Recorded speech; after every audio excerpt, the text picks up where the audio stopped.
How hard is it to do this? How hard is it to jail corrupt leaders? How hard is it to punish leaders that embezzle from the public? How hard can it be? If you are among the Kenyans wenye wanasema wacha tupatie Ruto time, I agree with you. Wacha tumpatie time amarize hii Kenya completely, such that the next person who will take after Ruto, my friend, he will not be able to run this country. Let us read with you. PS Treasury Kiptoo summoned as collections from e-citizen don't reach treasury account. Yani zile pesa zote tunaokota kama wa Kenya through e-citizen hazifikagi treasury. Kwenye huwa zinafika, nobody knows. Unasikia kuna so many channels zenye watu wanachukua pesa. Auditor General anauliza over 44.8 billion collected on e-citizen cannot be accounted. 44.8 billion collected on e-citizen cannot be accounted. That's why in Nairobi niliwaambia nyumba zinajengwa kama za matope. This country is being eaten dry. Yote, my friend. I'm feeling pity for the person who will take after Ruto 2027 because hii taifa hutakutata shilingi. You know, imagine pesa zinachukuliwa through e-citizen. Every services nowadays we pay through e-citizen na hazifiki kwa treasury. Kwenye zinaenda, nobody knows. Sasa Wakenya wangoje wasikie treasury. PS Kiptoo atasema hizo pesa huwa zinaenda wapi. Wakenya wanaokota pesa. That's all you are wondering. Schools are going down. Juzi mmeona headmasters wanasema they are closing schools before time because they no longer have the money. Capitations walinyimwa. Hospitals hakuna pesa. Economy haina pesa. Contractors nobody analipwa. But ile pesa yote tunokota kama taxes through e-citizen. It's only Ruto and Treasury PS Kiptoo na wakora wengine wote wanajua kwenye hizo pesa zinaenda. So we are waiting in parliament or wherever it is tusikie atasema watu kwa Kenya wanaokota pesa through e-citizen wanazipeleka wapi pesa za Kenya, because this country, my friend, we are going down. I'm telling you. Wale mnasema sijui Ruto apewe time, my friend, Raila was right. Na sasa kwa hiyo broad base that even if you give 100 years to this guy called William Samoei Ruto, this country itaisha yote. These people are eating everything. I was not even surprised to see Dennis Itumbi kwa mazishi leo akiwa bowed down, akiambiwa peleka mambo ya Kasongo mbali. That guy should go even not one term, should be half term. Because this guy is eating this country. Now what I'm saying is the truth. Unaweza leta hiyo kabila yako hapa kusema sijui ni kabila gani, but kama wewe ni Mkenya unafanya biashara, umeajiriwa, you know what we are saying is the truth. That these people are eating this economy. Simngoje muone by 2027. Hakuna Mkenya anataka kuona Ruto. I'll tell you for sure. William Ruto is gone. Okay. What Kenyan people should be focusing on is the replacement. That's the past. Where does he have support from in the country? He doesn't have. You see, I happen to engage people on the ground, even whenever we go for vox pops, and they're like, now, who is this person? That is the question. Who is coming that to is exactly the question. They're not saying, this is our president, we love him. He's gone. That's what they're asking. Who? To who? And others are also saying... That is the question you should be asking me. Who? Know that a lot of people think it is going to be difficult. There will be a lot of people supporting him. Where are these a lot of people supporting William Ruto? He's gone. That's in the past. We are done with him.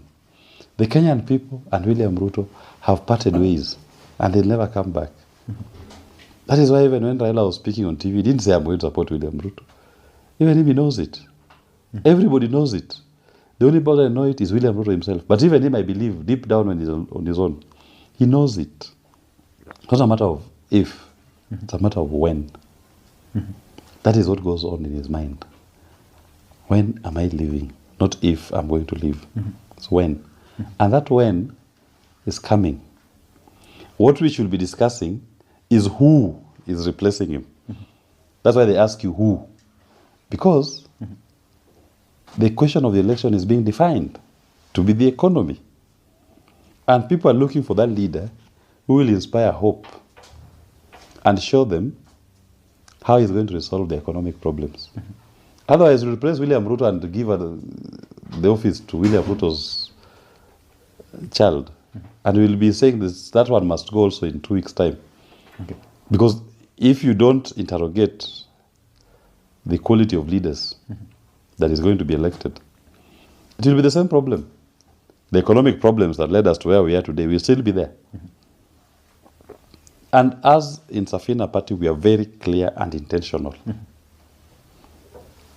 And we are focused on the economy. It is the economy, stupid. Okay. It has got nothing at all to do with the legacy politicians sharing positions for themselves. Okay. And if so-and-so becomes president, so-and-so becomes prime cabinet secretary, so-and-so deputy, so-and-so speaker, how does that solve our problems? What does it take to unseat a sitting president in an African country, and especially? Who told you Africa is unique? See, Trump here was unseated in America. The largest democracy. He was voted out. It happened. The problem with you, we are not talking and about even if you are going, don't go far. Don't go far. Even here in Ghana, Mahama was removed. Yeah, if you want to compare with Africa, Mahama here was voted out on the economy. He served 1 term. Goodluck Jonathan served 1 term. What's the big deal? Okay. In Nigeria, Goodluck Jonathan served 1 term. So. And let's get back to the country here. So we're in Kenya. What are the reasons why Mahama was voted out? What are the reasons why Goodluck Jonathan was voted out? It was the economy. What are the problems the Kenyan people are facing today? The same economy. And you think it is impossible. What do you mean? You know, the problem you have, Okinyi, is you listen to legacy politicians. And I've always told you, stop listening to legacy politicians. We are in 2025. This is not 1969. Where legacy politics carried the day. This is the year 2025, the year of our Lord, where the Kenyan people are running the conversation. They're in control of their destiny. They're defining their future. And they've identified their problem to be the economy. It is not about inclusion or exclusion. That if my big man from my tribe is sitting on the chair, then the whole tribe is full. No. These jobless young people you are seeing out here with potential, who have gone to school, have skills, but cannot get jobs commensurate with their qualifications. That is what will be on the ballot. On that ballot will be healthcare. These poor Kenyans who cannot get quality healthcare services, that are dying of preventable diseases, that are forced to auction family assets to get healthcare services. That is what will be on the ballot. This university student who has had to drop out of school because of lack of school fees, because the university funding model is not working for them, that is what will be on the ballot. This CBC kid who is not able to understand what education system is going through, that is what will be on the ballot. It will not be at which this Luo, this Kikuyu, this Kalenjin, this Kamba. That is legacy politics. It cannot work. Okay, so the sum total of legacy politics has led us here. For the last 60 years, we've played legacy politics. These are the results. And that's why you're also accusing me of listening to legacy because politicians. You are trying to analyze the future using the prism of legacy politicians. The sum total of their administration has led us to where we are today. If it had worked, I will not be sitting here discussing the issues affecting Mwananchi. I'll be sitting here discussing how I want a Jaluo to become a president or a speaker or a prime cabinet secretary. A Kikuyu will be saying, I want to see a Kikuyu here. But that is legacy politics. That is in the past. We are now forging a future that is focused on the common good. I've told you what will be on the ballot. The election will not be about tribe being on the ballot. Okay. That weighs the placement of our tribe in these elections so that we can vote that direction. No. The placement will be on the issues I've told you will be on the ballot. Okay. And those issues are Mwananchi issues. That high cost of living, that will be on the ballot. That family that slept angry last night because they could not afford food, that is what will be on the ballot. That is what people will be voting about, not legacy politics. Be very clear as to what will be on the ballot in the next elections. It will not be tribe. So let's discuss politics with this new prism. But if you still believe, like some few Kenyans still think, that it is tribe that will be on the ballot, good luck. You're allowed, and it's your right to be wrong. That is your right to be wrong. Okay. This channel here, in the last elections, was saying the same things you're saying today. How Raila and the deep state are not going to be defeated by Ruto. This channel where I'm talking today, it is impossible to defeat. No. Let me finish. You also had your time, my friend. You sold to the Kenyan people how it is going to be impossible to defeat Uhuru Kenyatta. Yes, the deep state. What happened? I invite people to always read. There's a book by Hillary Rodham Clinton. The title is called What Happened. Read it and understand. Ultimately, the most important deep state that exists in the election ecosystem are the people. There is no deep state that is deeper than the people. You may have the guns. You may even have the IEBC. You may even have the military and the police. But all that is useless if you don't have the people. Okay. Because election is about donation of the people's sovereign power. And if the people in their unanimity have rejected you, those tools that you have become useless. Because those tools are manned by what? Not aliens, but by people. And those people who are manning those tools have feelings exactly like the rest of the universe, of the country. So as they're going to man those tools, they are also well aware of what the feelings of the people are, and they share in those feelings. So if you don't have the people, there's nothing you can do. So are you therefore saying that President William Ruto had the people in the 2022 general elections, and that is why he won? Yeah, that is a fact, that he controlled a significant portion of the population. That's a fact. A significant portion of the population was rejecting the continuation of Uhuru. Uhuru was hiding behind Raila to perpetuate himself. That's a fact. If it was just about instruments and deep states, the numbers that William Ruto even had that was giving him audience will not be there. It will not have counted. It doesn't count if you don't have the people.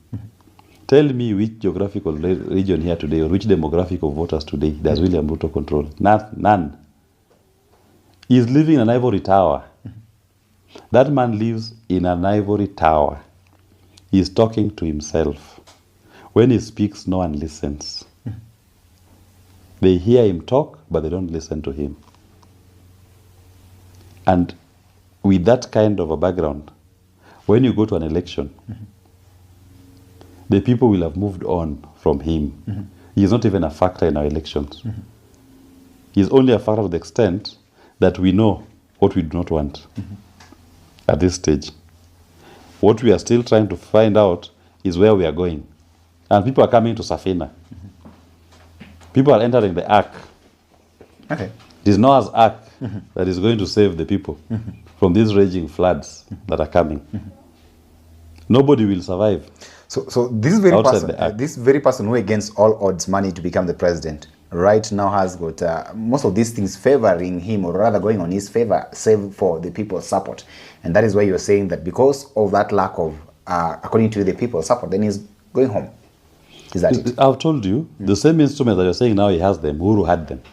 Okay. Did it work to Uhuru's favor in the last election? It did not. So Uhuru has just given him the instruments that you think are strong that made Uhuru lose. Somebody was telling me that yes, Uhuru would have had the system, but then it seems like William Ruto was in control of the system back then. Those are now what you call plausible excuses that people come up with to justify their wrong positions, like the one you had taken before, where this channel was propagating as if you how you are in the deep state.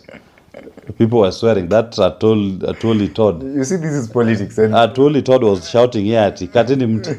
Today is the number one William Ruto praise singer. Hi Kenyans, mi sina maneno mengi. All I want to say is Ruto must go, like yesterday. Bye.